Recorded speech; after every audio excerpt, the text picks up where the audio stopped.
एक लड़का जो जंगल में शिकार ढूंढ रहा था, लेकिन अचानक उसे एक चमकदार पत्थर मिल जाता है जिसके बारे में उसे कुछ मालूम नहीं होता है।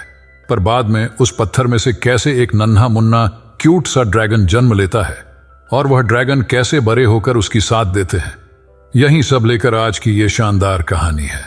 तो शुरू करने से पहले मैं इस कहानी की थोड़ा सा बैकग्राउंड यानी बेस को बताना चाहूंगा ताकि आपको आगे समझने में आसानी हो। दरअसल ये कहानी है ड्रैगन्स के जमाने की। इस जमाने में एलिगेसिया नाम की जगह पर ड्रैगन्स और उन ड्रैगन के मालिक यानी राइडर्स का राज हुआ करता था। लेकिन धीरे धीरे उन राइडर्स की आपस में झगड़ा शुरू होने लगी, जिसका फायदा उठाया गैल्बिटोरिक्स ने, जो उन सब राइडर्स में सबसे ज्यादा पावरफुल था। उसने अपने साथियों को मारकर उस जगह पर अपना हुकूमत कायम कर लिया। उन राइडर्स में से कुछ जातियां वार्डेंस की थी, जिन वार्डेंस में से कुछ लोग किसी तरह गैल्बिटोरिक्स से बच गए और छुपकर अपने मौके की तलाश करने लगे। वे इंतजार करने लगे एक ऐसे व्यक्ति का जो गैल्बिटोरिक्स की तानाशाही को खत्म करने में उनकी मदद कर सके। तो अब यह कहानी उस रात से शुरू होती है जब आर्य नाम की लड़की, जो कि वार्डेंस की एक साथी है, वह गैल्बिटोरिक्स से एक अनमोल पत्थर लेकर भाग गई है। पर जब गैल्बिटोरिक्स को इस बात की भनक हुई तो वह उस पत्थर को लेने के लिए अपने एक गुलाम दुर्सा को भेजता है, जो काले जादू का माहिर है। वहीं दूसरी तरफ एक लड़का जिसका नाम एरागन है, वह रात में शिकार पर निकलता है। इधर अब दुर्सा आर्य को घेर लेता है और उससे उस पत्थर को छीनने की कोशिश करता है, लेकिन आर्य अपने जादुई मंत्र से उसे दूसरी जगह पर पहुंचा देती है, जो कि एरागन के सामने जाकर गिर जाता है। तो आर्य को दुर्सा बंदी बनाकर ले जाता है और उधर एरागन उस पत्थर को अपने पास रख लेता है। आगे हम एरागन के गांव को देखते हैं, जहां कुछ सिपाही गांव के नौजवानों को नए सिपाही बनाने के लिए ले जा रहे हैं। दरअसल यहां ऐसा ही होता है, कोई लड़का जवान बनने के बाद ही उसे जबरदस्ती सिपाही में भर्ती कर दिया जाता है। अब एरागन के पास मटन खरीदने की पैसे नहीं होती है, इसलिए वह मटन बेचने वाले से उस पत्थर के बदले मटन मांगता है, लेकिन मटन वाला उसे वापस देता है और वहां से भगा देता है।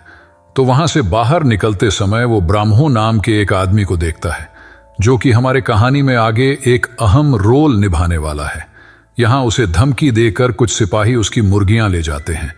एरागन अपने मामा और उनके बेटे लॉरेंस के साथ रहता है। घर आकर वह उस पत्थर को छुपा देता है।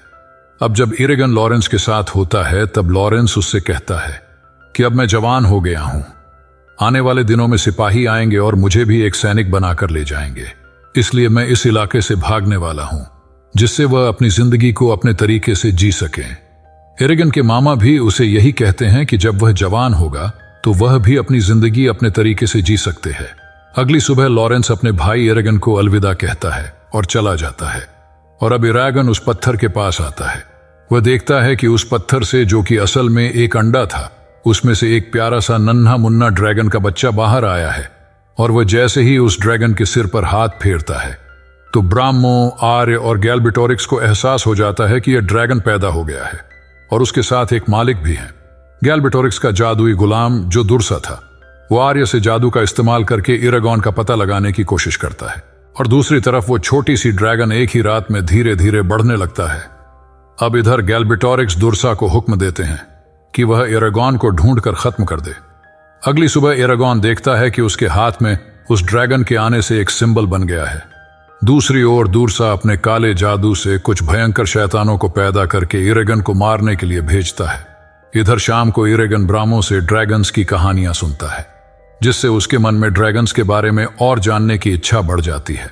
अगली सुबह वह उस छोटे ड्रैगन को उड़ाना सिखा रहा होता है कि तभी ड्रैगन बहुत ऊंचे आसमान में चला जाता है और बिजलियों की चमक रोशनी से एक विशाल ड्रैगन बनकर लौटता है, जिसे देखकर तो एरागन चौंक जाता है।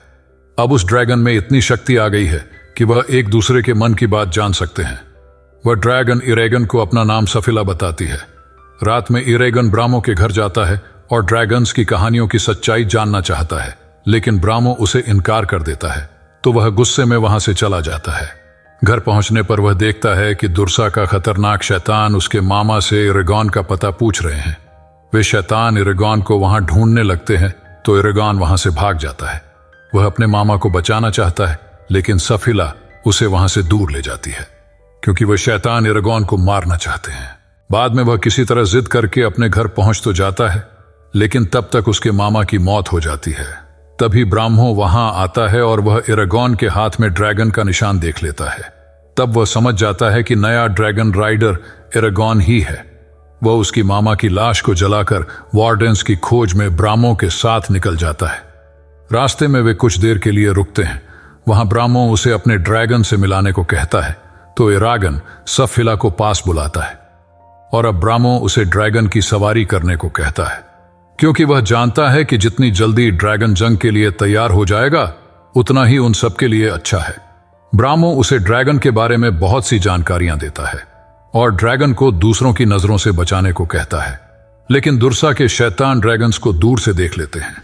ब्राह्मो अब एरागॉन को तलवार का प्रशिक्षण देता है, जिसे वह जल्दी सीख भी जाता है। अब अगली सुबह वार्डन्स के कबीले में पहुंचते हैं, जहां दुर्सा का शैतानों का हमला हो जाता है, तो वे दोनों उन शैतानों से लड़ते हैं। यहां एरागन एक मंत्र कहता है जिससे दुर्सा के शैतान वहीं ढेर हो जाते हैं। तो ब्राह्मो उसे बताता है कि यह सब ड्रैगन की शक्ति का कमाल है और वह उसे और भी मंत्र सिखाता है। तभी सकीला वहां आ जाती है और एरागन उसकी सवारी करने लगता है।